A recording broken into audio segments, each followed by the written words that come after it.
Everyone, welcome to our channel. So మీ ఆహారంలో మీరు జోడించుకునే ఆరోగ్యకరమైన కూరగాయల్లో ఈ సొరకాయ అయితే ఒకటి. ఇంకా తెలంగాణలో అయితే దీన్ని సొరకాయ అంటారు, ఆంధ్రాలో అయితే అనపకాయ అంటారు. సో దీనితో చాలా వెరైటీస్ వంటలు అయితే చేసుకోవచ్చు. ఈ లేత ఆకుపచ్చ కూరగాయలను భారతీయ వంటకాలలో ప్రధానమైనదిగా మనం అనేక సంవత్సరాల నుంచి వాడుకుంటున్నాం, ఉపయోగిస్తున్నాం. ఇంకా విలేజ్ లో అయితే ఖచ్చితంగా వాళ్ళే పండించుకొని ఇంట్లోనే ఈజీగా పండించుకొని తింటారు.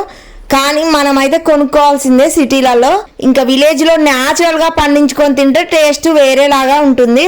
ఈ సొరకాయలో నీటి శాతం అయితే 96% నీటిని ఎక్కువగా కలిగి ఉంటుంది. కాబట్టి ఎక్కువగా మంచిగా మినరల్స్, విటమిన్స్ అందుతాయి మనకి. మనమైతే ఇప్పుడు దీంతో కర్రీ చేసేద్దాం, చాలా టేస్టీగా ఉంటుంది. ఇంకా పచ్చిమిరపకాయ కారంతో కర్రీ చేసుకొని తింటే ఇంకా విటమిన్ సి, కే మరియు కాల్షియంలకు ఒక గొప్ప వరంలాగా ఉంటది ఈ సొరకాయ. ఇది నీటి భాగాన్ని చాలా అధికంగా కలిగి ఉంటుంది కాబట్టి రసం తీసేందుకు కూడా ఇది మంచిగా ఉపయోగపడుతుంది. మనం ఈ సొరకాయలోని రసం తీసుకొని తాగితే ఒక గ్లాస్ వరకు ఇంకా మనకి ఈ వర్షాకాలంలో వచ్చే ఇన్ఫెక్షన్స్, వైరల్ ఫీవర్లు, డెంగ్యూ, మలేరియా, ఇవన్నీ కూడా మనకైతే రాకుండా మనకైతే అడ్డుపడి కాపాడుతుంది. ఈ వాటర్లో అంత మంచి మినరల్స్ ఉంటాయి.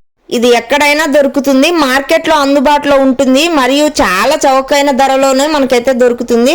ఇందులో కొవ్వు తక్కువగా ఉంటుంది మరియు చెడు కొలెస్ట్రాల్ కూడా స్థాయిలను అయితే తగ్గించడానికి చాలా ఉపయోగపడుతుంది. ఇప్పుడు నేను టేస్టీగా అయితే కర్రీ చేసుకుంటున్నాను. ఇంకా ఆనియన్స్, జీలకర్ర, అల్లం పేస్ట్ వేసాను. ఇంకా చిన్న చిన్న పీసెస్ గా సొరకాయ ముక్కలను కట్ చేసి పెట్టుకున్నవి యాడ్ చేసుకున్నాను. ప్రాపర్ గా మంచిగా వాటర్ అంతా ఇంకేంత వరకు ఉడకనివ్వాలి. వెజిటేబుల్స్ అండ్ ఆకుకూరలు ఎప్పుడైనా జస్ట్ 30% కుక్ అయితే సరిపోతుంది.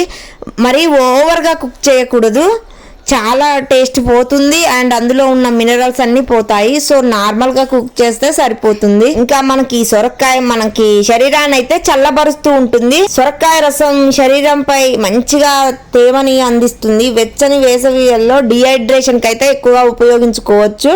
ఇంకా మనం బరువు తగ్గడానికి కూడా బాగా ఉపయోగపడుతుంది. ఎలాంటి వృద్ధాప్య ఛాయలున్నా కూడా పోతాయండి. ముడతలు, ఇలాంటి మచ్చలున్నా మనం ఎక్కువగా ఇవి తీసుకోవడం వల్ల మన స్కిన్కి మంచిగా అబ్జర్వ్ అయ్యి యాక్టివ్నెస్లో స్కిన్ అయితే గ్లో వస్తుంది. సో నేను చెప్పే కొన్ని అయితే ఫ్యాక్ట్ అండి, మీరు నమ్మరు. కానీ మనం సొరకాయ పచ్చికారం ఇలా చాలా చాలా ఈజీగా రుచిగా చేసుకొని తినండి. టేస్ట్ అయితే బాగుంటుంది.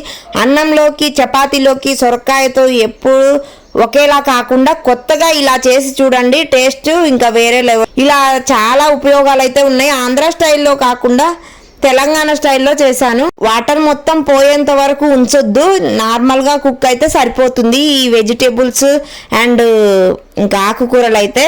ఇంకా నాన్ వెజ్ అయితే 90% అండ్ 100% కుక్ అయితే మంచి టేస్ట్ ఉంటుంది అండ్ అందులో ఉన్న బ్యాక్టీరియా కూడా చనిపోద్ది.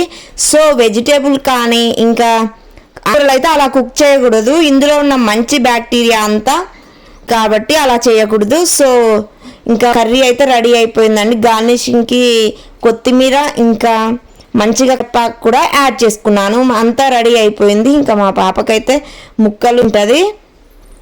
పిల్లలైనా పెద్దవాళ్ళైనా కూడా అన్ని తినాలి. కూరగాయలు కానీ ఆకుకూరలు అయితే అన్ని తినాలి ఆల్మోస్ట్. నేనైతే నాన్ వెజ్ తక్కువగా తింటాం, ఆకుకూరలు కూరగాయలు ఎక్కువగా తినాలి. కాబట్టి సొరకాయ అయితే చాలా హెల్త్కి అయితే మంచిది. అందులో నీటి శాతం కూడా ఎక్కువగా ఉంటుంది కాబట్టి మనకి ఎలాంటి ప్రాబ్లం ఉండదు. సో ప్లీజ్ సబ్స్క్రైబ్ నా వీడియోస్ కనుక మీకు నచ్చినట్లయితే.